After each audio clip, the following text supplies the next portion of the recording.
আমার আল্লাহ বলেন, ওয়ামা খলাকাতুল জিন্না ওয়াল ইনসা ইল্লা লিয়াবুদুন, আমি মানুষ এবং জিন্নাতকে সৃষ্টি করেছি শুধুমাত্র আমার ইবাদত বন্দেগী করার জন্য। এটার মানে হচ্ছে আল্লাহর বান্দা, আল্লাহ তাআলা আমাকে আপনাকে আর কোনো কাজের জন্য সৃষ্টি করে নাই। আমাকে আপনাকে সৃষ্টি করার একমাত্র উদ্দেশ্য হচ্ছে তার ইবাদত বন্দেগী করা। আল্লাহ তাআলা আমাকে আপনাকে পৃথিবীর জাহানে ব্যবসা বাণিজ্য করার জন্য সৃষ্টি করে নাই।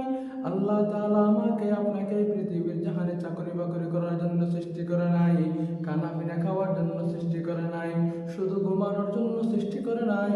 আল্লাহ তাআলা আমাদের এই পৃথিবীর জাহানে পাঠানোর উদ্দেশ্য হচ্ছে তার ইবাদত বন্দেগী করা। তাহলে আমরা এই খানা পিনা ব্যবসা বাণিজ্য চাকরি বাকরি এগুলো কেন করি? আমাদের ইবাদত করতে যাতে সুবিধা হয়, এই জন্য আমরা এই কাজগুলো করি।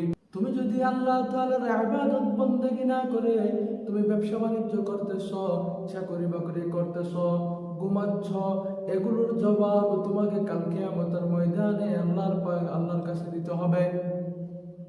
তাহলে আমরা যে ব্যবসা বাণিজ্য করতেছি, চাকরি বাকরি করতেছি, এগুলো যদি আমরা ইবাদত না করে করি, এগুলোর জবাব আল্লাহ তাআলার কাছে আমাদেরকে দিতে হবে।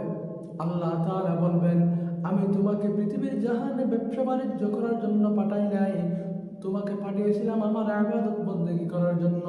তুমি আমার ইবাদত বন্দেগী না করে তুমি ব্যবসা বাণিজ্য করছো কেন? এটার জবাব দাও তুমি।